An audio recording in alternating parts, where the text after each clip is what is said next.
example, we have embarked about 2 years back to have Dubai Chamber representative offices in these emerging markets.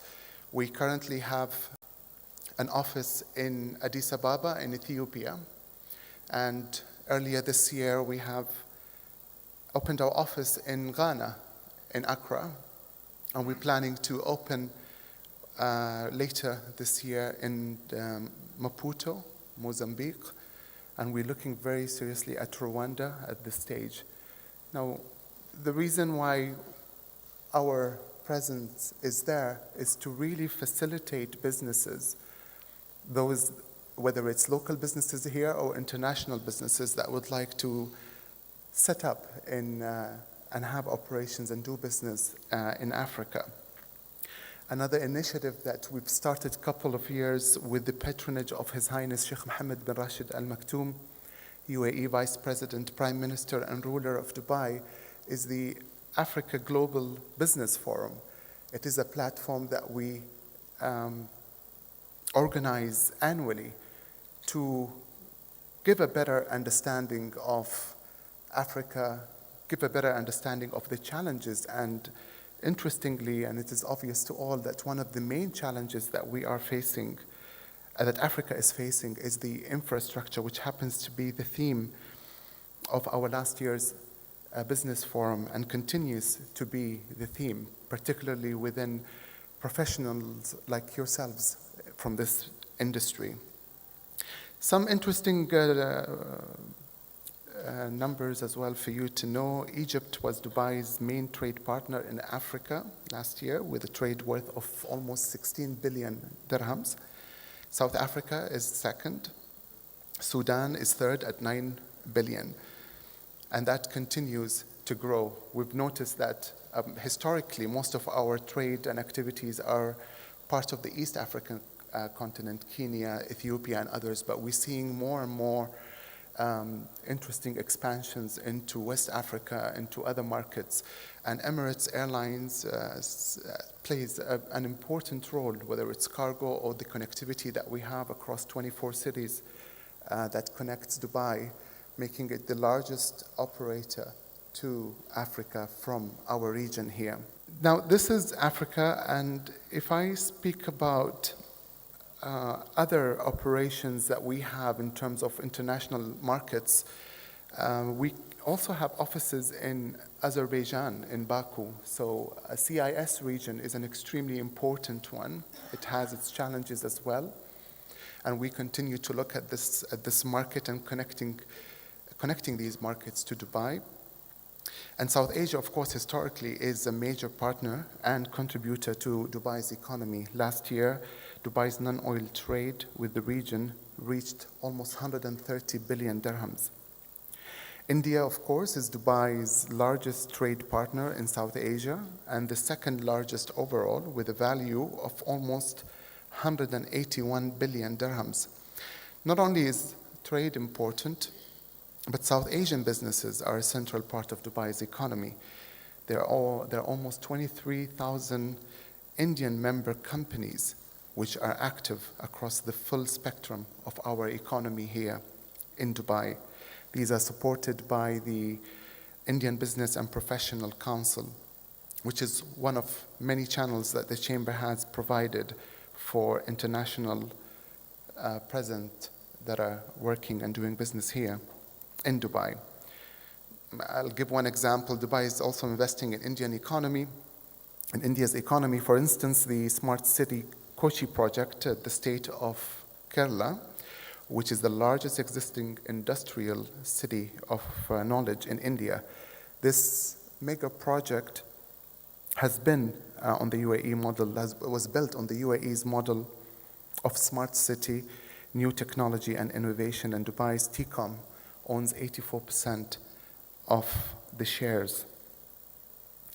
The first phase of the project is now complete, and a new agreement has been signed to expand the project further by 4 million square feet.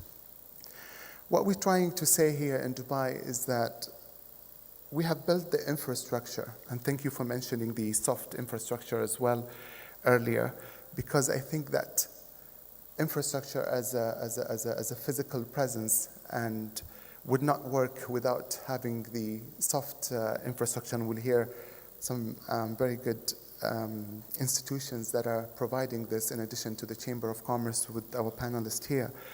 But linking that with the infrastructure and having that vision to bring markets closer, what seems to make sense is in everybody's mind, but how do you go forward into implementing and bridging the gap? And I believe this platform, such as the one that we are in here today, is a great opportunity to make this a reality and not just a vision that we aspire for, but an actual reality. I take a couple of minutes as well to thank the organizers. I'd like to welcome the delegates to Dubai, those that are here for the first time.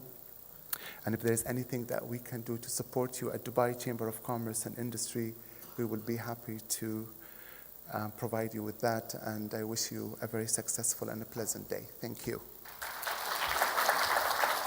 Thank you, Hassan, for that wonderful insight into how the Chamber of Commerce plays a role in energizing business via Dubai, and interesting to know how they even have offices in Africa, because that's the level of importance that is being given. Our next speaker is Mr. Adil Zaruni from JAVZA. JAVZA is known to everybody. It is an area that is home to more than 7,000 companies, and correct me if my facts are old, but it's growing all the time. It is an area of extreme activity. It's home to some of the largest brands that use the zone for their distribution and their logistics as a hub. How this zone has helped to position Dubai as the ideal hub between these various continents. I welcome to the stage Adil Zaruni to tell us a little bit more.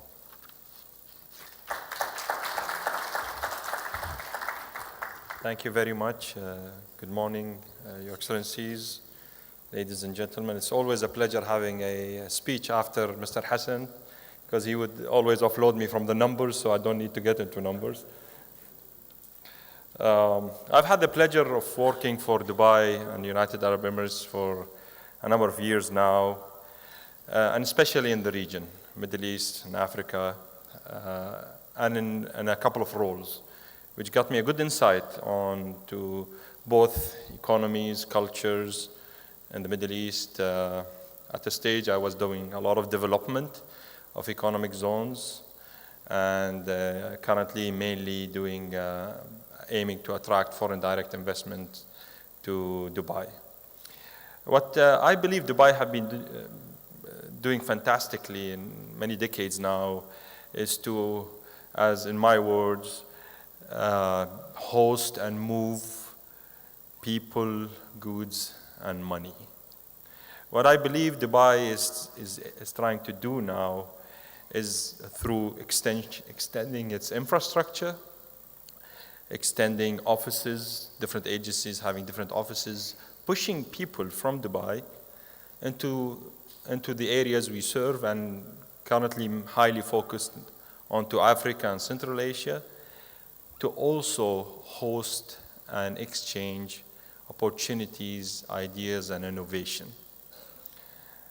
A term that I've started using lately is, I believe Dubai is trying to be your city wherever you are, your virtual city, the city that takes care of you and your life and gives you the lifestyle wherever you are. Us in JAVZA, we've been fortunate to be the focus of the movement of goods and trade for many, many years. The first economic zone, free zone in United Arab Emirates, grew from one zone to many zones. We are today a group, economic zones world, many economic zones globally. Our flagship is JAVZA. Many of you do know us. If you are a logistician, You most probably are with us, and you definitely know what we do and how we do it to serve the whole region. Allow me, just for the sake of time, because I can talk for hours, try to confine the presentation within less than 10 minutes.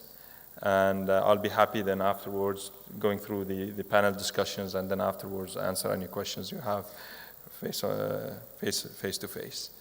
So the region we serve, it is beyond those circles. At times people feel that it is too good to be true, so I put some circles around. This is 1/3 of the world population, just on those circles. And we sit at the heart of that. We sit at the heart of a very interesting, growing market. The beautiful thing about this market is that the problem is not in supply. The problem is not in demand. The problem is in supply. Infrastructure, laws and regulations, transparency is what has been hindering supply reaching to the demand. And I believe this is one of the best moving, progressing region in caring for all of those variables: infrastructure, transparency, and laws and regulations. As a country, a very young country, grew almost doubled in population in the last 2 decades, sustained a very healthy ranking in many aspects of the world as of trade or GDP, or oil reserves, and many other variables that we always look at, the likes of tourism, the likes of financial services, and so on. As a city, 2.2 million, which we believe adds 1 million in the daytime, is ranked number 1 in quality of living in the Middle East and Africa. A lot of hotel guests, a lot of banks, shipping lines, airlines, logistics companies, trade value. Almost 25 minutes away from here, going towards Abu Dhabi, there is the backbone, the spine of the logistics services out of Dubai, which is Dubai Logistics Corridor. It's a unique setup, more than 200 square kilometers of a setup that is custom bounded, that encompasses one of the busiest seaports in the world, one of the biggest, most successful economic zones in the world, and the upcoming the new Dubai airport, which is Al Maktoum Airport, which is, once complete, hopefully mid of somewhere towards 2025, 27, will be the biggest airport in the world. The seaport, 19 million TEUs, over 170 shipping lines, a lot of service calls, over 90 weekly, and is managed by DPW, the 3rd biggest operator globally when it comes to container handling, and the biggest when it comes to number of terminals globally.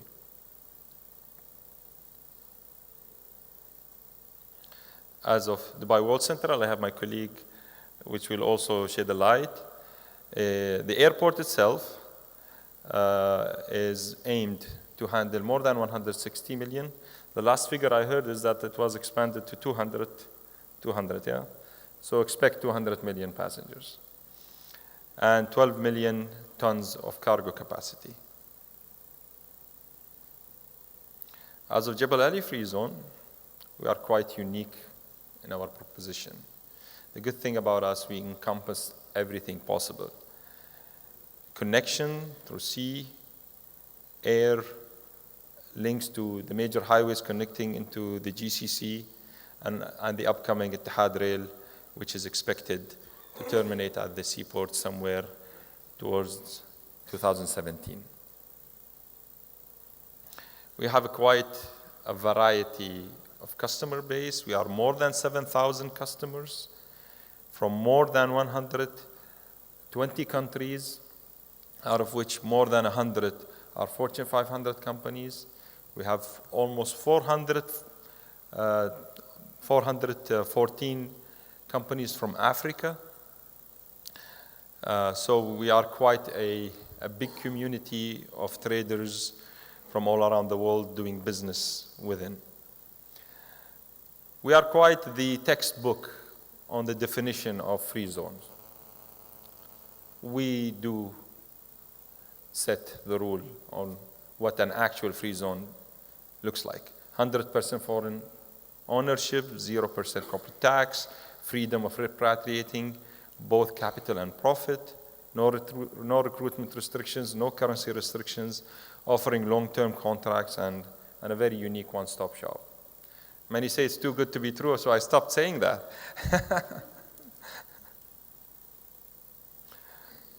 So I've mentioned those things.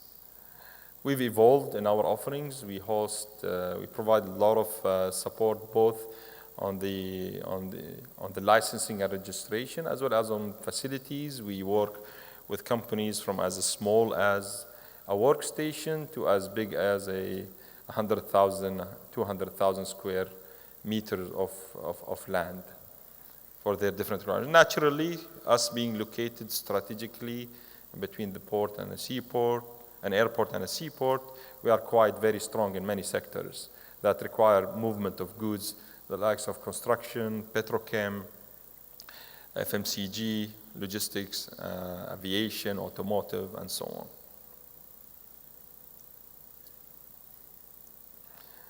This is a reflection on the growth of number of companies and the container movement. This is a chart on our trade partners. Globally, the top 33 countries. So we'd notice in total trade it would be China, followed by Saudi Arabia, Vietnam, and many others. When you come to actually look at exports, we export mainly to Saudi Arabia, Iran, and many others. When we re-export, we export again to Saudi Arabia, Iran, Iraq, and Kuwait. We import mainly from China, Vietnam, USA, South Korea, and so on. We have a lot of logistics companies generating $32 billion in trade, 200 logistics companies, and employing almost 15,000 employees. Some of the largest logistics companies that are directly established with us can be seen in green. And thank you very much.